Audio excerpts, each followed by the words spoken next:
It was an especially gentle Sunday in Street Aldwyn-on-Field, the kind of morning that seemed painted rather than lived. The church bells had rung a touch earlier than usual. An adjustment, Mrs. Weatherby, the vicar's wife, insisted improved punctuality, though no one had actually been late before. The villagers drifted into the churchyard in small clusters, exchanging pleasantries, the way small towns often did to reassure themselves that life was safely predictable. Miss Marple, visiting Street Aldwyn-on-Field for the weekend, had taken her place on a wooden bench near the back of the church.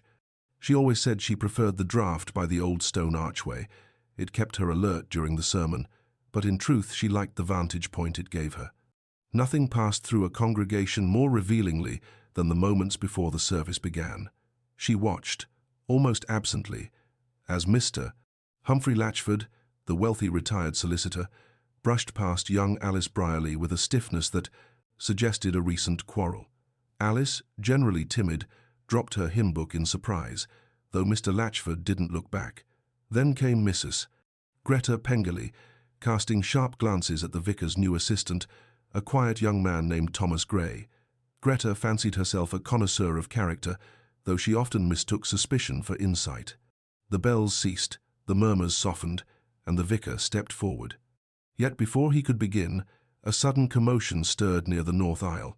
A gasp, then another, and then a thin, trembling cry, "Good heavens, someone fetch help!" Heads whipped around, the congregation rising like a single startled creature. Miss Marple remained seated for a heartbeat longer than most, simply observing the swirl of reactions, fear, curiosity, annoyance, and in a few faces, something sharper. On the stone floor beside the parish donation box lay Mr. Humphrey Latchford, motionless. His spectacles were crooked, one lens cracked. His walking cane lay, a few inches from his outstretched hand, as if dropped in a moment of terrible surprise. The vicar hurried to him, his voice cracking as he called out for Dr. Hall. But even before the doctor arrived, the collective hush of the room made the truth unmistakable. Mr. Latchford was dead. A death in church. How dreadful. Yet the stillness that hung over the body was not the peaceful kind associated with sudden illness. Something about the angle of his neck and the faint, livid mark beneath his collar suggested, unmistakably, that whatever had brought him down had not been natural. Miss Marple rose slowly, leaning lightly on the polished pew for balance. The villagers parted instinctively to allow her closer, though no one quite knew why they did so. Perhaps it was the quiet steadiness in her expression, a calm forged from decades of observing not only life, but the many mischiefs it held. The doctor knelt, checked briefly for a pulse, and then looked up, shaken. "He is gone," he said, softly, and the whisper rippled through the church like a cold draught. Miss Marple's eyes flicked to the donation box, its lid slightly askew, then to the cracked spectacles, then to the small cluster of villagers whose expressions told more than they intended. A village rarely kept its secrets for long, but in that moment, as the bells above gave a soft, lingering echo, Street Aldwyn-on-Field had acquired a new one. Miss Marple folded her hands neatly. It seemed her quiet weekend visit was to become something far more troubling. The shock in the church had not yet settled when the congregation was gently ushered into the cool autumn air outside.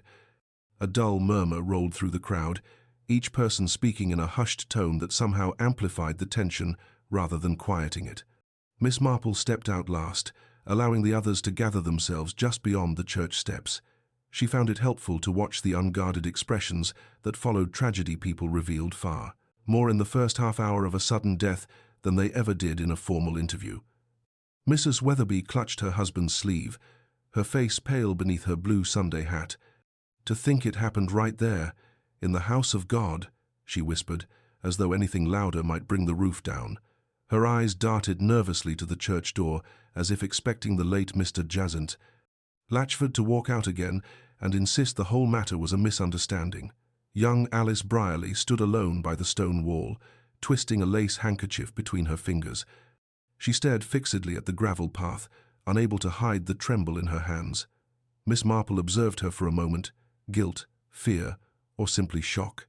Alice had always been a sensitive thing, but her distress seemed deeper than that of the others. Dr. Hall joined the vicar near the steps, his voice still tinged with unease. "It was no fainting spell," he murmured quietly. "Nor a cardiac failure. Something isn't right. That bruising on the neck, well, it wasn't self-inflicted." The vicar, never an expert at concealing emotion, paled visibly. I'm suggesting we wait for the police," the doctor replied quickly. "But I don't care for the look of it." Miss Marple approached them unobtrusively, her hands folded neatly around her handbag. "Forgive my intrusion," she said gently, "but perhaps it would be wise if the church were kept closed for now. People will wander back inside out of curiosity, and the scene ought to remain as undisturbed as possible." Dr. Hall nodded, visibly relieved to be given something sensible to do. Yes, quite right, Miss Marple." He turned to the vicar. "Lock the doors until Inspector Graves arrives." The vicar hurried to comply, though his hands fumbled with the large iron key. Miss Marple stepped aside again, letting her gaze travel over the small groups forming instinctively by familiarity. Mrs. Pengelly whispering fiercely to her neighbour, the Turner brothers exchanging worried glances that suggested they had no desire to be questioned, and Thomas Gray, the vicar's new assistant, standing stiffly near the oak tree, his expression unreadable but his attention fixed almost entirely on the church door. Such a curious assembly, Miss Marple thought. Death always brought the village into sharp focus, revealing connections that rarely surfaced in ordinary daylight. Constable Briggs arrived first, pedaling his bicycle with more urgency than coordination. His attempt at authority was immediately undermined by his heavy breathlessness, but he managed to disperse the crowd a few paces from the church entrance. He assured everyone that Inspector Graves was on his way from the county station, though his voice wavered enough to make several villagers more anxious rather than less. Miss Marple made no attempt to insert herself into the official proceedings. Instead, she stood a little apart, listening, with half an ear, as conversations began to intertwine. People spoke freely when they believed no one was paying attention. "I saw him arguing with someone last week. Mrs. Pengelly was saying rather triumphantly, as though personal acquaintance with conflict awarded her some claim to the mystery. "Near the post office." He was furious, absolutely livid. "With whom?" her neighbour asked eagerly. "I couldn't see properly. A shorter fellow, wearing a brown coat, I believe, but I assure you, it was heated." Miss Marple noticed Thomas Gray stiffen slightly at the mention of a brown coat. She tucked the detail away without comment. Behind her, the Turner brothers muttered about business disputes, while an elderly man with a wheeze insisted it must have been a robbery gone wrong. Alice Brierly still stood apart, her eyes glistening. At last Miss Marple approached her, not with the directness of an interrogator, but with the warmth of someone who had comforted many distressed young women over the years. "My dear," she said softly, "why don't you sit down a moment? These things can be quite overwhelming." Alice blinked up at her, as though only then realizing someone had noticed her shaking hands. I'm quite all right," she whispered, though the quiver in her voice suggested otherwise. "It's just, I can't believe it.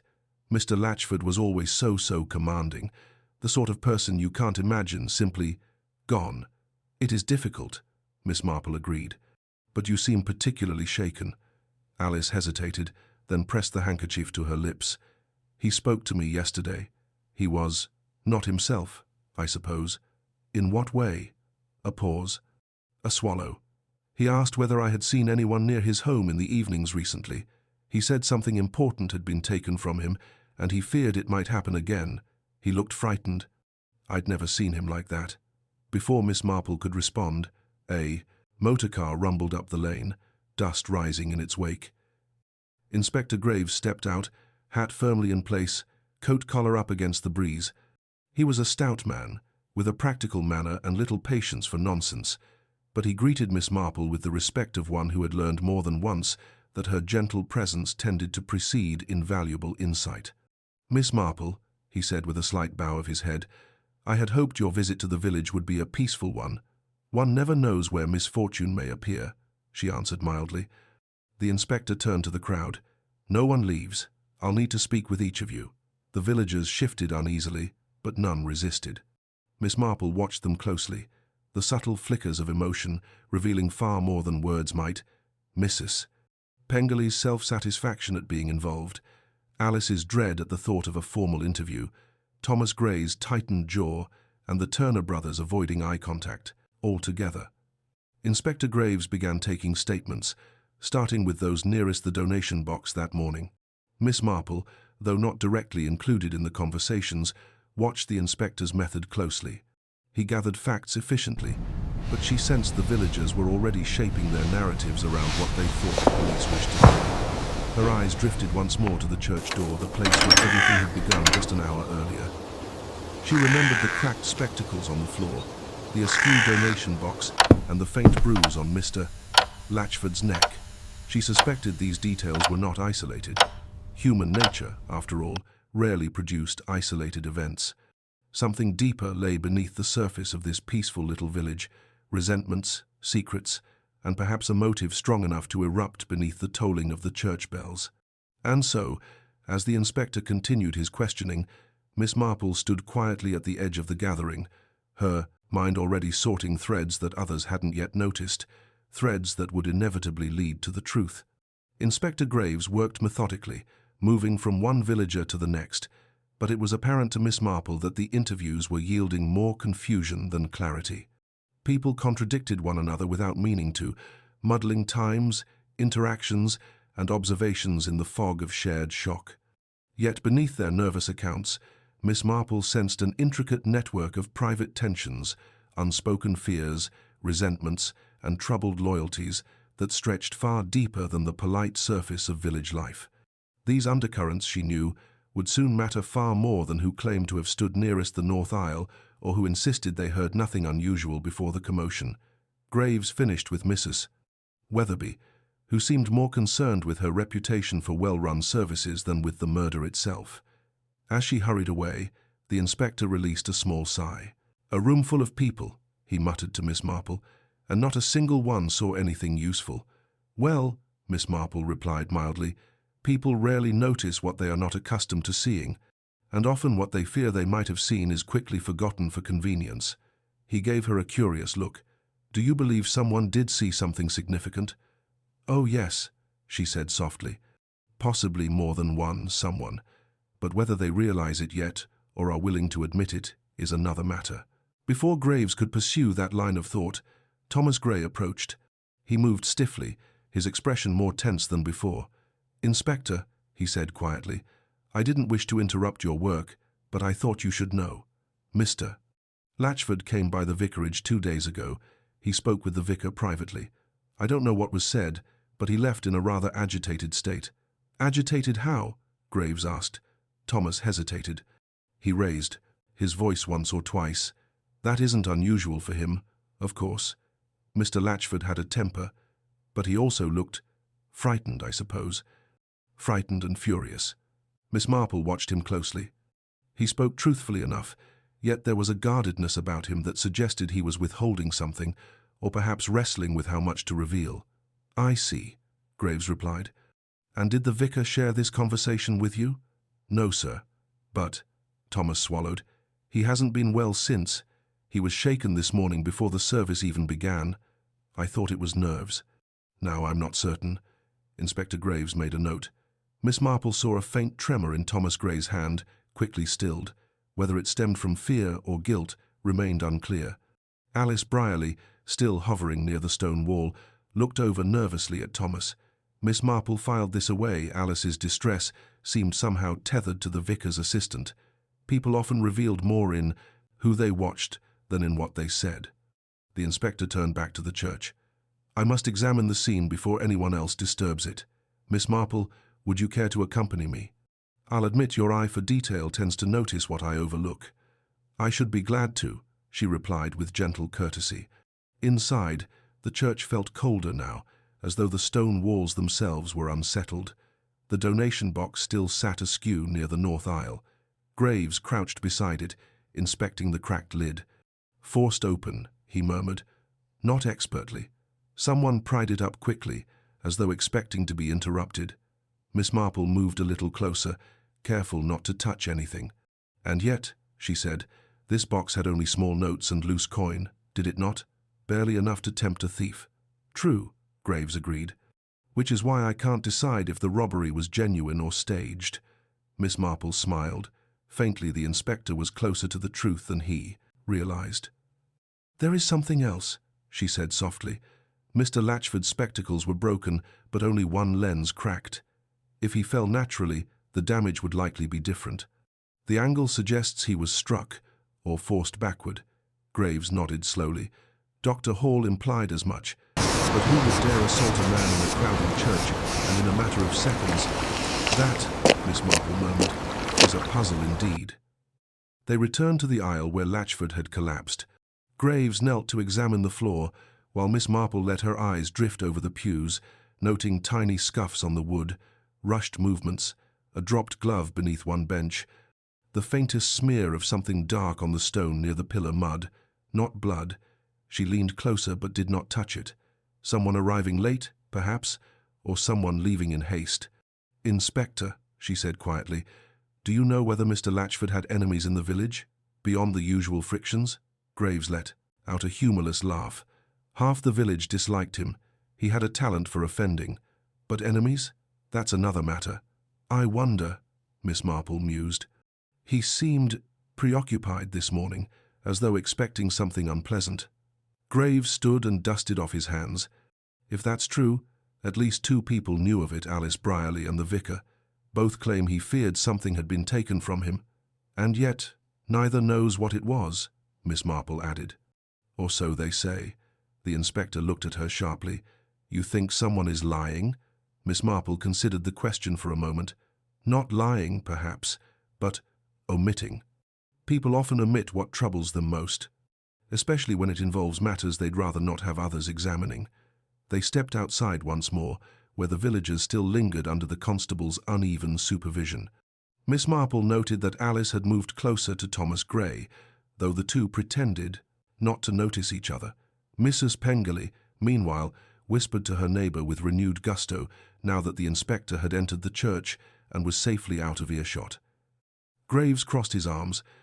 "I'll need backgrounds on everyone with a connection to Latchford business dealings, quarrels, disputes, and I want to know what he claimed was stolen." Miss Marple nodded. "That will prove important. People rarely kill over small things. What he lost must have carried meaning or danger." As Graves began organizing statements, Miss Marple walked slowly along the churchyard path. She let the breeze carry the fragments of conversation toward her Thomas's clipped responses, Alice's stifled sobs, Mrs. Pengelly's speculation, the Turner brothers' muttered irritation. Each voice a thread, and each thread leading somewhere. A murder inside a church suggested desperation, a staged robbery suggested deception, and Mr. Latchford's fear, shared quietly with two different people, suggested the crime had roots that stretched beyond this morning's service. Miss Marple paused, eyes drifting toward the vicarage window, where a curtain had been hastily drawn, as though someone inside feared being seen. Human nature, she thought gently, was rarely subtle when guilt pressed upon it. And somewhere among these villagers, someone who had sat through the tolling of the bells with steady hands was playing a dangerous game indeed. Inspector Graves had barely finished instructing Constable Briggs to keep the villagers in place when the quiet hum of uneasy conversation shifted again, subtle, but noticeable enough for Miss Marple to glance up. People had begun drifting into smaller, tighter clusters, drawn together not by comfort, but by fear. In every village crisis, she knew, alliances revealed themselves in the most peculiar ways. Those who whispered together now were rarely the ones who had spoken together before. Fear had a way of rearranging loyalties. Thomas Gray excused himself from the line of questioning and moved toward the vicarage with quick, purposeful steps. The speed of his retreat was not lost on Miss Marple, nor was the way Alice Brierly watched him go, her face softening with something like worry, or perhaps something deeper and far more complicated. Alice took an involuntary step forward, as though to follow him, but stopped herself when she caught Miss Marple observing her. She flushed at once and looked down at her shoes. Miss Marple made a mental note. People who watch are often more telling than people who speak. Inspector Graves approached with a determined stride, rubbing the back of his neck as though the morning's revelations were already beginning to wear on him. "The vicar looks pale as chalk," he muttered. "I'd like a word with him, but he's asked for a moment alone." Dr. Hall gave him something to steady his nerves. Miss Marple nodded slowly, her eyes still on the vicarage. Stress affects people differently, but one must ask what precisely has shaken him so. Graves frowned.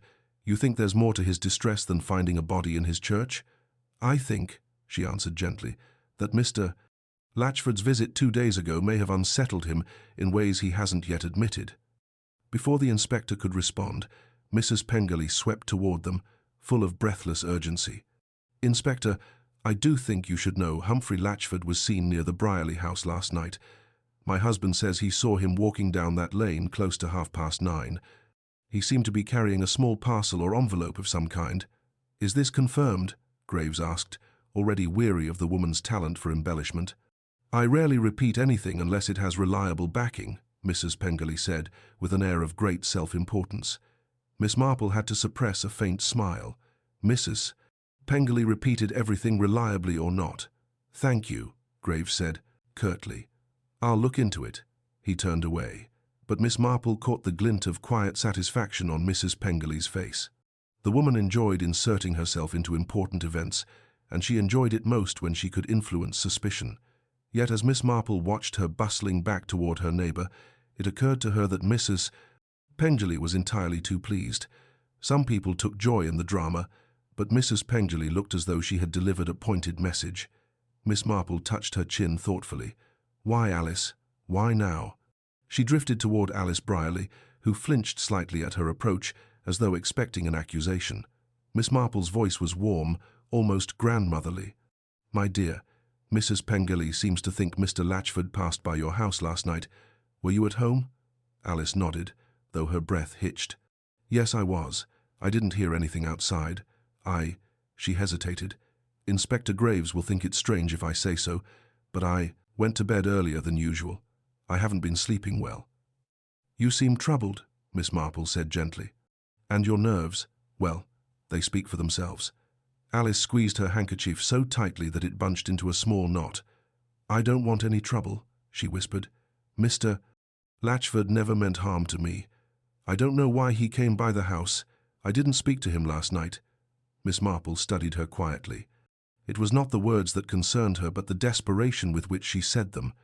Just then, Constable Briggs hurried toward the inspector, waving a small object as though he had discovered treasure. Inspector, look what I found behind the donation box. He presented a thin strip of torn fabric, brown in color and frayed at the edges. Graves took it from him with raised eyebrows.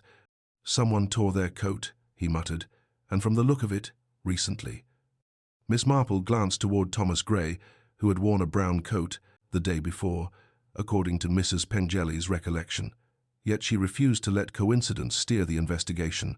People often remembered colors inaccurately in moments of excitement, and too many were eager to cast suspicion on someone young, quiet, and new to the village. Still, the torn fabric had significance. Of that, she was certain. Graves pocketed the evidence and said, Time I speak to the vicar. Miss Marple, if you've no objection, join me. You seem to have a calming influence. People seldom resist a conversation if they believe it harmless, she replied, and followed him toward the vicarage path. Inside the vicarage, the air felt close, as though the house itself was anxious. The vicar sat by the window, his shoulders hunched, his hands clasped tightly together. His usually warm face appeared ghostly pale. Reverend Hartley, Graves began in a formal tone, I understand you spoke with Mr. Latchford 2 days ago. It would help the investigation if you told us what he discussed. The vicar swallowed hard. It was a private matter, a confession of sorts. Graves frowned. Confession? No, not a religious confession. A personal one. The vicar rubbed his temples. He feared someone was blackmailing him. Miss Marple leaned forward slightly. Blackmail? Did he say why? Yes, the vicar said miserably. He believed something had been taken from him, something that could be used against him. He didn't say what. Only that it was a document that must never be seen, and that the person who took it meant to use it soon. Miss Marple's eyes softened. And you told no one? I promised him confidentiality, the vicar whispered. He begged me not to speak of it. I thought, perhaps he over-exaggerated. But now, his voice cracked. Inspector Graves nodded slowly. And you didn't see the item he spoke of? No. He kept it in a small leather folio. A folio, Miss Marple recalled the donation box lid askew, the broken spectacles, the scattered coins, a staged robbery. Someone had been searching for something specific. "Reverend," Miss Marple said gently, "did anyone know of Latchford's visit to you?" The vicar hesitated. Thomas might have suspected. He heard the raised voices. Miss Marple's heart gave the smallest murmur of recognition. Voices carry farther than their speakers realize. Outside, the bell at the church tower gave a faint, accidental echo. Constable Briggs must have bumped the rope again, but the timing felt almost deliberate, as though the village itself was acknowledging that secrets long buried were now unearthing themselves. Miss Marple folded her hands and looked toward the vicarage hallway, where a shadow passed, quick, quiet, and unmistakably tense. Someone was listening, and whoever it was had far more at stake in this mystery than they wished others to know. Miss Marple remained seated in the armchair long, after Inspector Hale had left, her fingers lightly resting on the crocheted lace that edged the armrest. Her eyes held that distant yet sharply calculating look, one that always preceded the moment when scattered pieces began to arrange themselves into a recognizable pattern. The lamplight flickered gently across the room, catching the threads of her knitting basket, and for a moment the house settled into the quiet sort of stillness that helped her think. She replayed every conversation, every small inconsistency, every curious silence that had lingered at the edges of each suspect's words. Nothing in this case had occurred by chance. She felt now, more strongly than ever, that someone had carefully maneuvered events from the shadows. Her thoughts turned again to Lydia Harrow's trembling insistence that she had no reason to fear anyone, even as her eyes betrayed panic. And then Nora's curious defensiveness, the kind that comes not from guilt, but from the dread that a closely guarded secret is on the verge of discovery. Miss Marple had long learned that people hid all sorts of things, some harmless, some not, but it was always the smallest detail that betrayed the nature of the secret. And then there was Mr. Pendle, whose polished charm felt a bit too well practiced, especially in a village like theirs where polished charm usually hid more than it illuminated. She rose slowly, the thoughtful frown still etched between her brows, and crossed to her writing desk. With surprising briskness for her age, she gathered a small notebook, slipped on her outdoor coat, and stepped into the brisk night. The village was hushed, its lanes wrapped in a faint mist that curled like pale fingers around lampposts. The scent of damp leaves clung to the air, and Miss Marple breathed it in as though it might help clear the last murkiness from her mind. Her destination was Lydia Harrow's cottage, a modest place nestled behind an iron gate that squeaked faintly whenever opened. She approached quietly, noting that the curtains were drawn but a faint thread of light glowed at the window's edge. She knocked gently, and after a few strained seconds, Lydia's face appeared. Her eyes widened in surprise. "Miss Marple? At this hour? I do beg your pardon, my dear," she said with quiet sincerity, stepping inside as Lydia ushered her in. "But I believe you've been carrying a fear that does not belong to you, not truly." Lydia blinked, her fingers tightening around the fabric of her sleeve. I don't understand." Miss Marple settled into a chair, her posture calm, her voice as gentle as warm tea. "Fear does strange things. It makes us see danger where there is none, and overlook danger that is very real. You said earlier that you had no quarrel with Mr. Rathbone, and I believe you. But you've been hiding something not about him, but about someone else. Someone who made you feel it was safer to remain silent."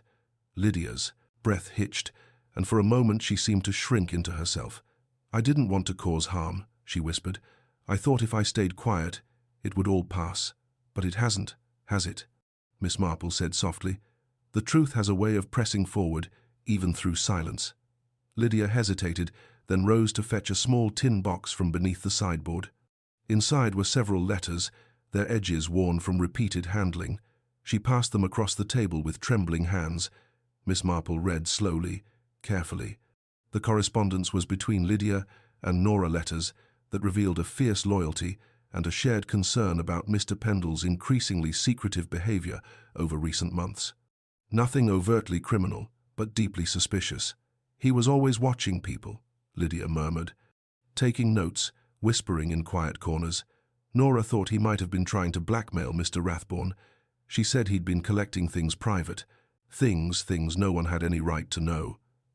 "That aligns with something the inspector mentioned," Miss Marple said. Documents in Mr. Rathbone's study were missing. Perhaps not stolen by him, but by someone who knew precisely what was valuable. Lydia's eyes filled with sudden clarity. Are you saying Mr. Pendle killed him? Miss Marple didn't answer immediately. She rested the letters gently on the table, folded her hands, and gazed at Lydia with solemn eyes. I think Mr. Pendle may have precipitated the chain of events, but the truth is almost never so conveniently simple. He's involved, but not in the way you fear. Whoever killed Mr. Rathbone did so quickly, decisively, and with a personal motive, but who else would? A sudden rapping at the door interrupted her. Lydia gasped, but Miss Marple rose with calm assurance and opened it. Inspector Hale stood on the threshold, his expression tight. Miss Marple, he said, lowering his voice, Pendle has vanished, packed a bag and slipped away less than an hour ago. Ah, she murmured, just as I feared. Hale raked a hand through his hair. We found something else. In the ledger, a list of payments. Rathbone made regular secret ones to someone with the initials N.H. Lydia clutched the table. Nora Harrow. Miss Marple placed a steady hand on Lydia's shoulder. Come, my dear, it's time we spoke to Nora directly. They crossed the mist-shrouded lane to Nora's cottage. Lights were on, casting long shadows across the garden path. When Nora opened the door, her expression tightened instantly. I suppose this is about the ledger, she said. It is, Miss Marple replied gently. And about why you never mentioned those payments. Nora closed her eyes, exhaling slowly. I wasn't being paid. I was paying him. Rathbone was protecting Lydia. Pendle had discovered something about her past, something she wanted to leave behind forever. Rathbone offered to draw Pendle's attention elsewhere. I reimbursed him quietly. I didn't tell anyone because, well, who would believe me? Miss Marple felt the final piece click softly into place. Then the motive, she said slowly, belonged to Pendle. But the opportunity belonged to someone else. Someone who feared Rathbone's interference more than Pendle's threat. Nora looked up sharply. Miss Marple, you can't mean. Miss Marple's eyes softened. My dear, fear drives people to tragic ends. It always has. She stepped forward, and the next words carried the weight of everything she had slowly uncovered up to this point. Nora stood frozen in the doorway, her breath shallow, as Miss Marple's words settled into the dimly lit cottage like dust disturbed after years of stillness. Lydia's trembling hand slipped instinctively into her sister's, though neither seemed fully aware of the gesture. Inspector Hale shifted his weight beside them, his jaw tightening as though bracing for a revelation he sensed was coming but could not yet name. Miss Marple moved further into the room, her steps unhurried, her eyes gently observing every small detail, the half-finished cup of tea, the overturned sewing basket on the chair, the faint smudge of soil near Nora's boots. Nothing escaped her, and yet she held her deductions as lightly as one might cradle a fragile teacup. Her voice, when she spoke again, was soft, but it left no room for misunderstanding. It wasn't Mr. Pendle who struck the fatal blow, she said. He was many things, an opportunist, a blackmailer, a man who delighted in pushing others to the edge, but he did not kill Mr. Rathbone. Whoever did so acted with urgency and with a kind of desperate resolve that belongs only to someone who believes they are cornered. Nora swallowed hard. You're saying someone here, in this house? No, Miss Marple replied quietly. Someone who has been afraid for far too long. Someone who believed that if Rathbone continued to involve himself in matters that did not concern him, everything she had built for herself, the fragile peace she had managed to preserve, would come crashing down. Lydia's eyes widened, shimmering with terror. Miss Marple, please. I don't understand.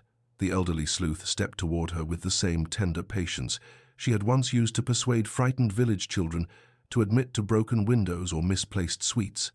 My dear, you came to this village years ago, a new name, a new beginning. But shadows have long memories. Pendle discovered something, didn't he? Lydia's lips quivered. I thought it was over. I thought if I stayed quiet, if I stayed small, it would all fade. But Rathbone found out, Miss Marple continued gently.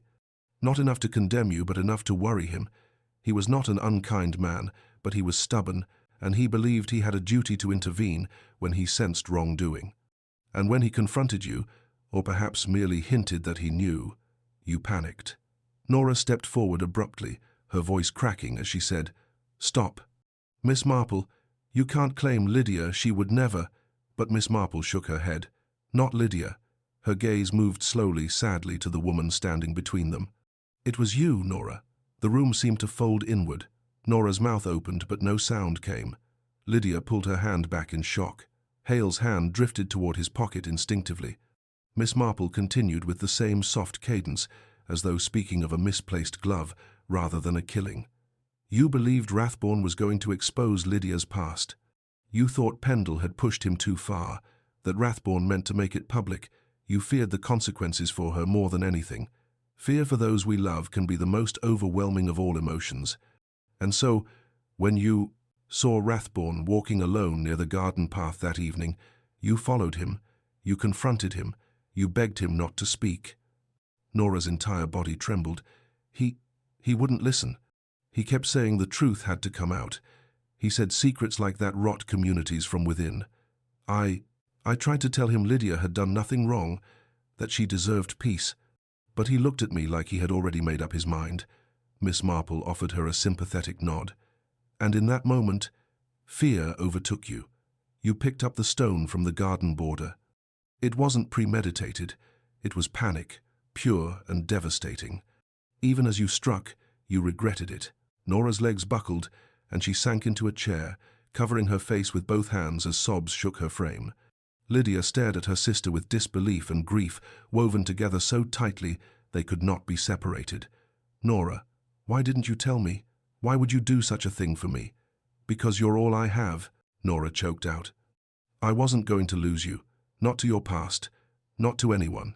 Inspector Hale approached cautiously, not with the hardened expression of a lawman cornering a killer, but with a heavy sadness. "Nora Harrow," he said quietly, "I'm afraid I'll need you to come with me." Lydia rose unsteadily. Please, she's my sister. She only wanted to protect." Miss Marple touched Lydia's arm gently. "Protection does not erase consequence, my dear, but you mustn't blame yourself." Nora made her own choice. Nora lifted her head, eyes swollen with tears. "Miss Marple, I'm sorry. I didn't mean for any of it. Tell me if you can how you knew." The elderly detective gave a faint, sorrowful smile. "It was the soil. Freshly disturbed earth on your boots this evening. The same soil that borders the path where Rathborne fell. Lydia's boots were clean. Pendle's were dusty from the road. Small things, my dear. But small things matter." As Hale escorted Nora gently from the cottage, Lydia collapsed into the nearest chair, her face buried in her hands. Miss Marple remained beside her quietly, allowing the silence to stretch until Lydia could breathe again. Outside, footsteps faded down the lane, carried away into the mist. "You mustn't think your life is over," Miss Marple said softly. "People heal. Even from this, you will need time and courage, but you are stronger than you know." Tears slipped down Lydia's cheeks. "Thank you for telling the truth kindly." Miss Marple nodded, her heart heavy. Truth delivered without kindness becomes cruelty. And there has been enough cruelty already. The clock on the mantel chimed softly, marking the late hour. The night had grown still again, but the weight that hung over the cottage was different now, no longer fear, but painful clarity. Miss Marple prepared to leave, offering Lydia one final reassuring glance before stepping into the quiet lane. As she walked home, the mist parted gently before her. The village lay silent, unaware of the storm that had unfolded within its borders. She felt no triumph, only the sober satisfaction of a mystery laid bare. People, she mused, were always capable of light and shadow in equal measure, and it was her solemn duty to recognize both. The lane outside Lydia and Nora's cottage lay silent by the time Miss Marple stepped into it, the mist softening the lamplight and blurring the edges of the hedgerows. She paused only briefly, her gaze moving toward the direction where Inspector Hale's figure had vanished with Nora moments earlier. The night carried a strange hush, not the peace of a village at rest, but the heavy stillness that settles after truth is forced into the open. She made her way slowly down the path, her thoughts lingering not on the details of the crime, but on the sorrow woven through every step of the evening. By morning, word had already spread through street, Aldrews. Villagers gathered in little knots outside the bakery, the post office, and the churchyard gate. A murmur of disbelief rippled through them as the name Nora Harrow fell from their lips like something unfamiliar. Nora, the quiet woman who baked sponge cakes for charity teas and tended the church's flower vases without ever drawing attention to herself, had committed a murder. The shock was profound, and yet no one could resist adding their own theories, small embellishments or interpretations, each more confident than the last. Miss Marple, passing by on her way to the greengrocer's, heard Mrs. Pembroke whisper fervently to Mrs. Drayton, "It's always the quiet ones, you know. Keep their tempers tucked away until suddenly snap." Mrs. Drayton nodded sagely. "I always said she had a nervous look about her, too protectively fond of that sister of hers."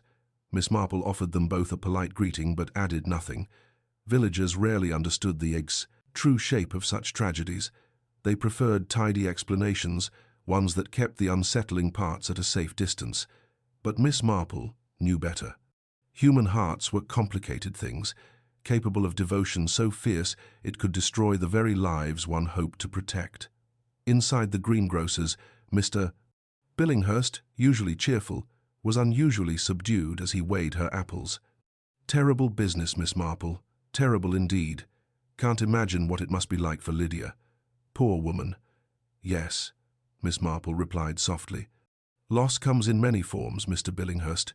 Some wounds are not visible to the eye." He blinked, seemingly unsure how to respond, and simply nodded as she paid. As Miss Marple left the shop, she could not help casting a glance toward the church square, where Constable Reed was pinning a temporary notice to the board regarding the upcoming inquest. People gathered nearby, reading it with a mixture of morbid interest and somber fascination. The church bells, usually so comforting, seemed to echo with a more hollow tone that morning. Later that afternoon, Miss Marple decided to pay a visit to Lydia Harrow. She found the younger woman seated near the cold hearth, hands clasped tightly in her lap. The curtains were half drawn, allowing only a faint line of light to cut across the room. Lydia looked up as Miss Marple entered, her eyes red-rimmed but hollow. "I didn't expect anyone today," Lydia murmured, her voice brittle. "I won't stay long, my dear," Miss Marple replied gently. "I only wanted to see how you were managing." Lydia's gaze drifted to the window. "I keep waiting to wake up," she whispered. "To hear Nora humming in the kitchen or asking if I've seen her scarf.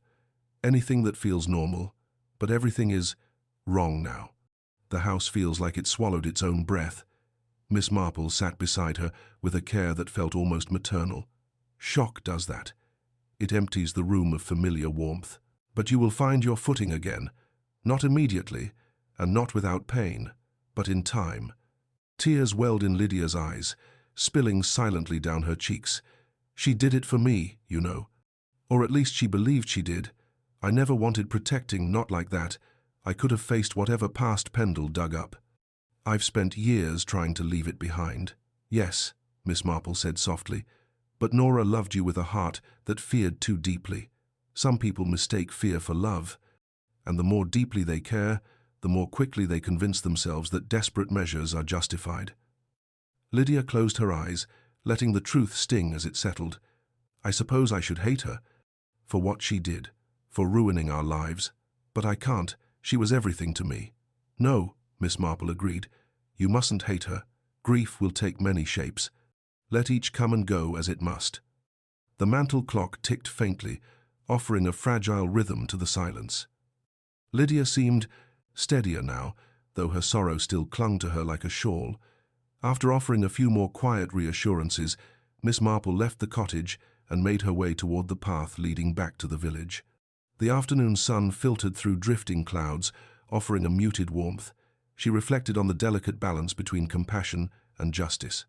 It was never her intention to upend lives, only to reveal truth where shadows threatened to obscure it. The village continued to buzz with subdued chatter.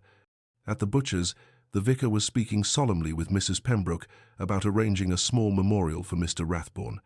At the tea shop, two young women debated whether Nora had planned the act for days or acted in sudden panic. Miss Marple noticed how people leaned toward theories that comforted them, ones that made the world predictable again, despite its fragility. As she reached her garden gate, she paused, noticing a small envelope tucked neatly beneath the latch. Her name was written in Lydia's careful hand. Miss Marple opened it slowly. Inside was a single sheet of paper bearing a brief note. "Thank you for your kindness as much as your truth. I do not know what comes next, but your words helped me breathe again. I will try to be brave. Lydia." Miss Marple folded the letter gently, her expression touched by a mixture of sadness and quiet respect. She stepped inside her cottage, set the kettle on, and reflected that the human heart, in all its contradictions, remained the most perplexing mystery of all. The following days unfolded with a quiet gravity that settled over Street Aldrews like a gentle fog, softening the edges of daily life, yet deepening every emotional contour.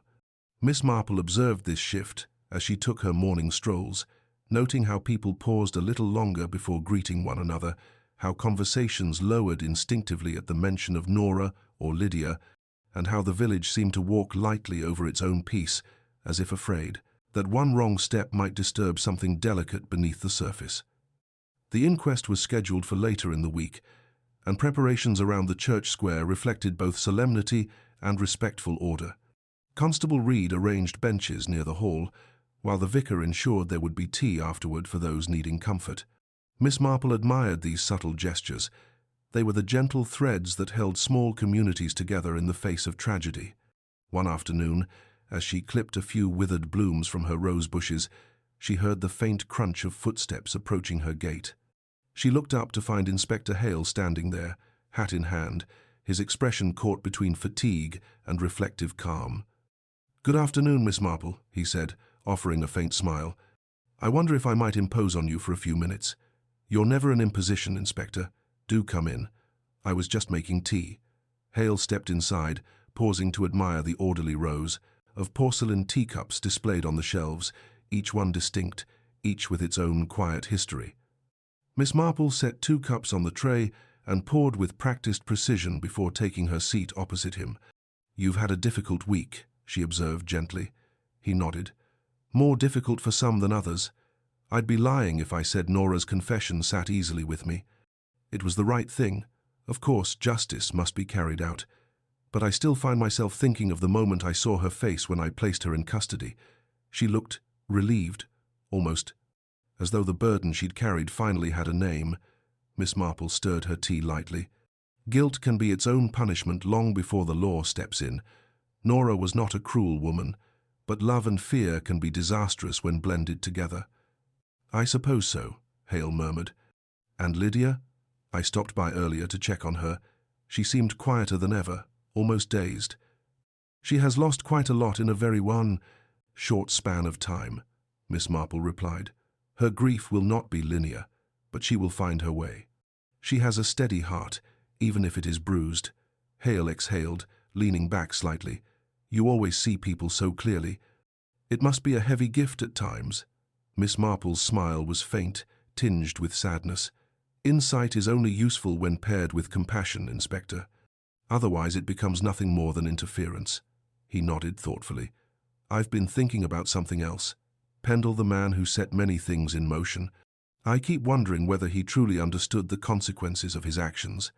It's unsettling, knowing how easily one person's careless behavior can topple so much."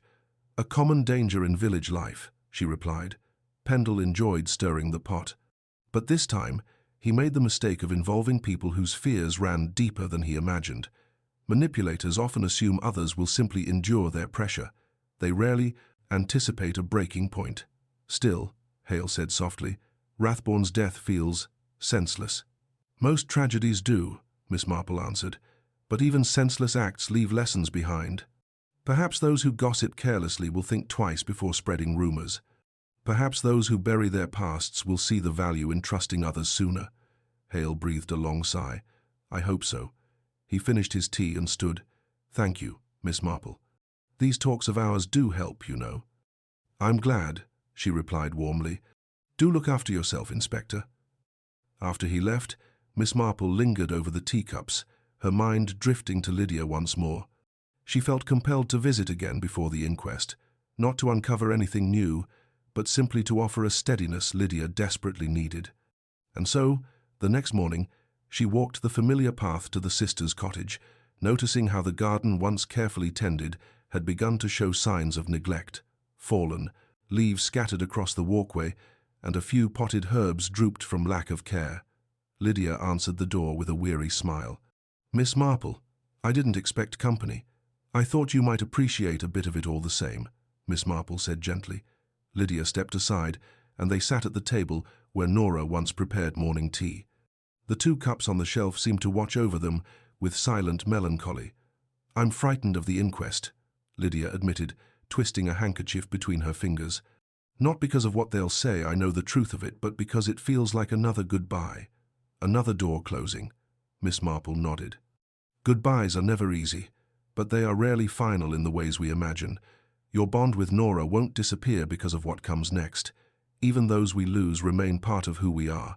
Lydia's voice wavered. "Do you think people here will ever look at me normally again?" "In time," Miss Marple said. "Villagers talk. They always will. But talk is like weather, quick to change and never entirely reliable. What matters is how you carry yourself. Kindness and honesty have a way of smoothing the roughest impressions." Lydia absorbed this quietly. "I hope you're right." "I usually am," Miss Marple replied with a small smile that coaxed the faintest laugh from Lydia.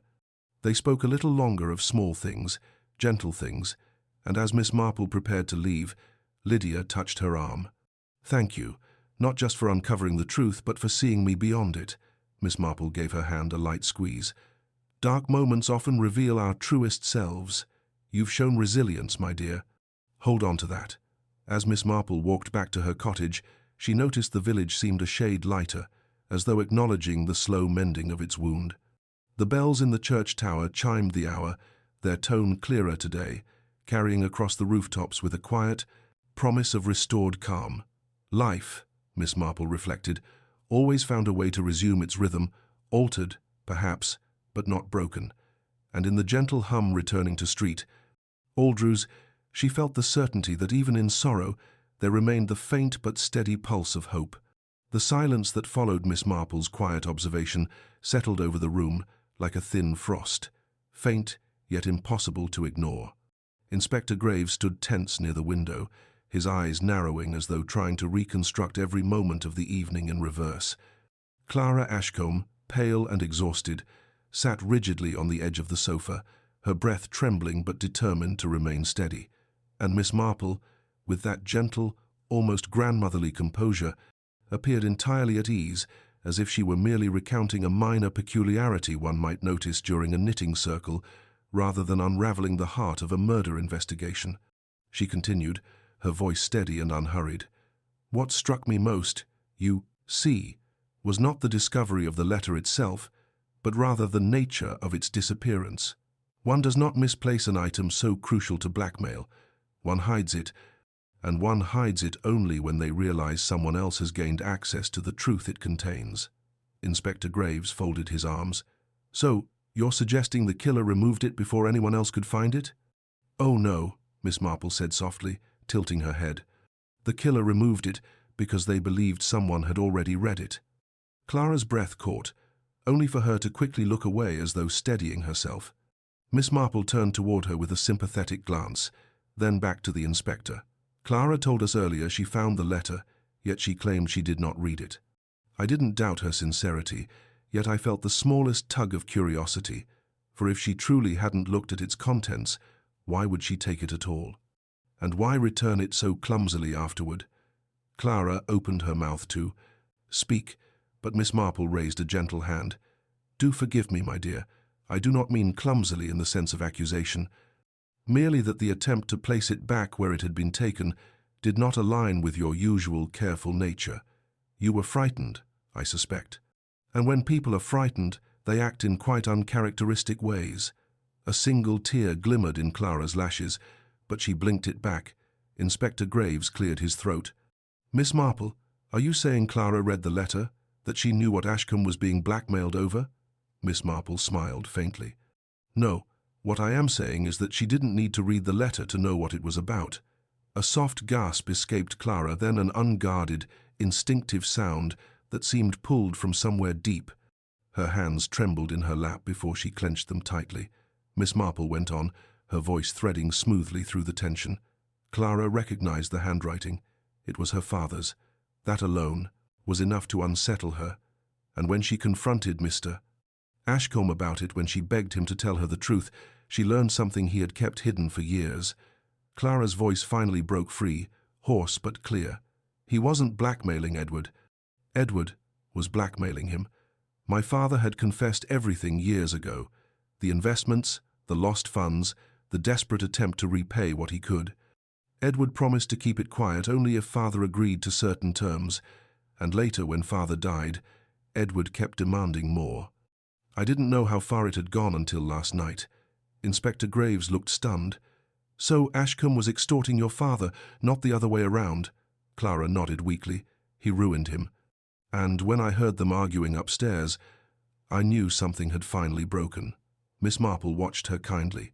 You confronted Mr. Ashcombe after dinner, didn't you? You told him you knew, and he must have realized quite suddenly that he no longer held the upper hand, that the truth might finally surface. Clara shivered.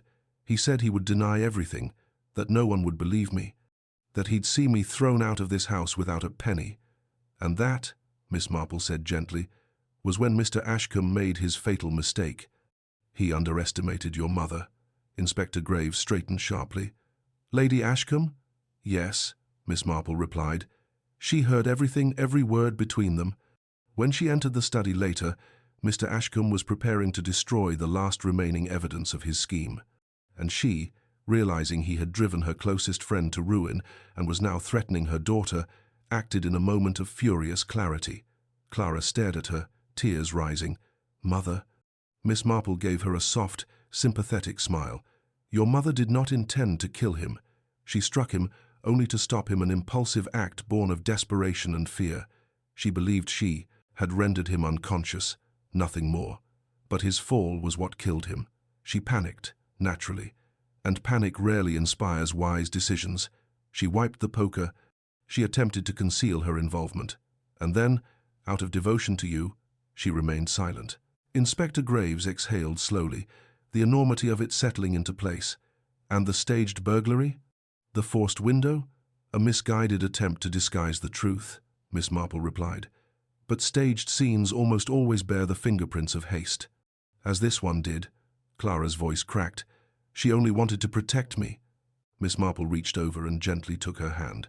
A mother's love is a powerful thing, my dear, but the truth has a way of surfacing, no matter how deeply it is buried.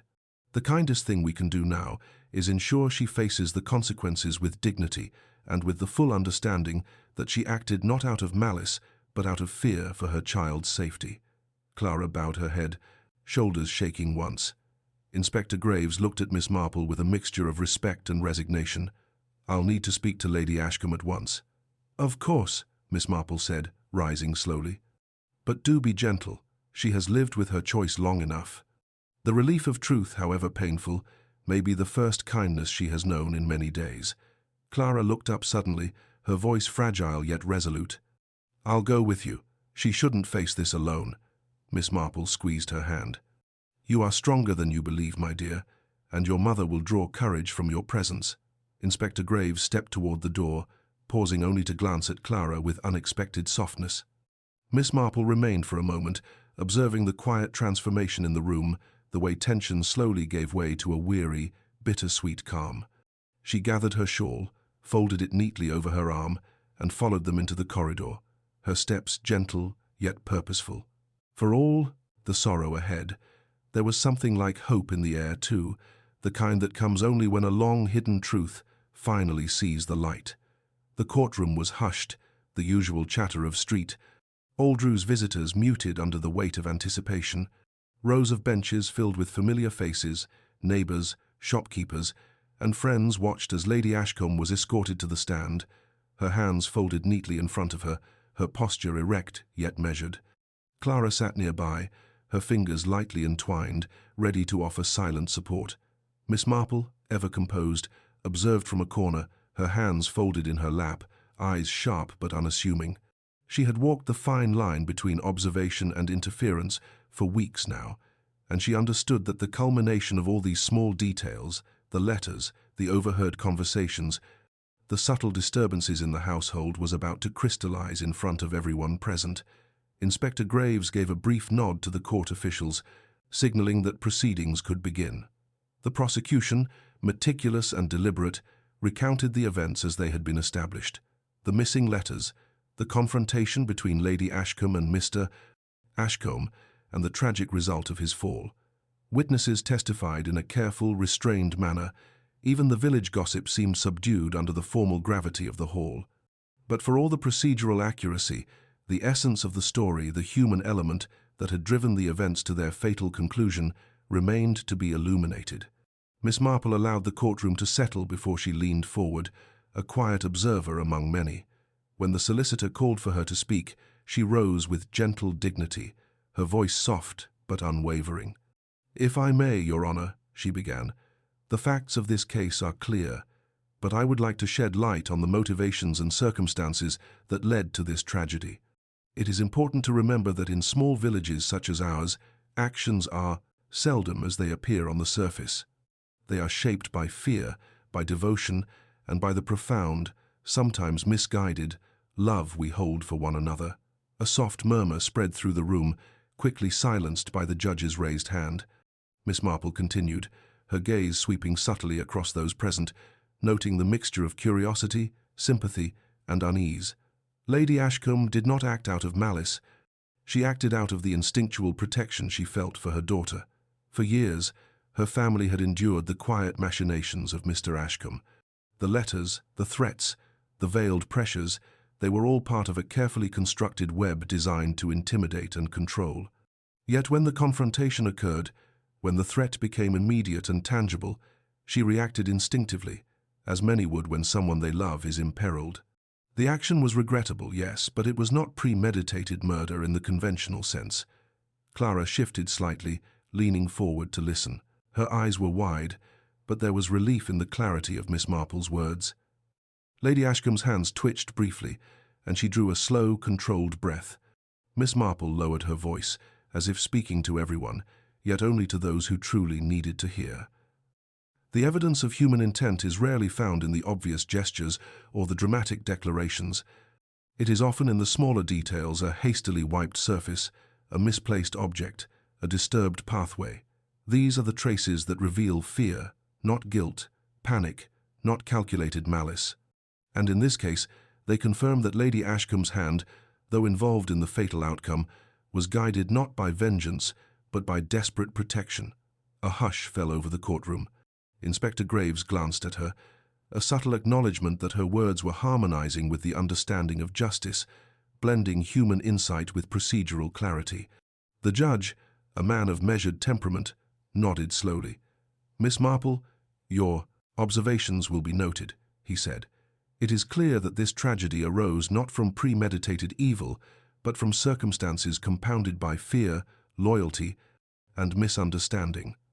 Lady Ashcombe's lawyer rose, presenting mitigating evidence regarding her character, her decades of service to the community, and her previously unblemished record. Witnesses spoke of her generosity, her steady moral compass, and the quiet guidance she had offered to countless villagers over the years. The narrative that Miss Marple had articulated now found confirmation in these personal testimonies, weaving a coherent picture for the court. A woman whose actions were human, flawed, and intensely relatable, rather than sinister. As the inquest concluded, the judge delivered a judgment that balanced law and understanding.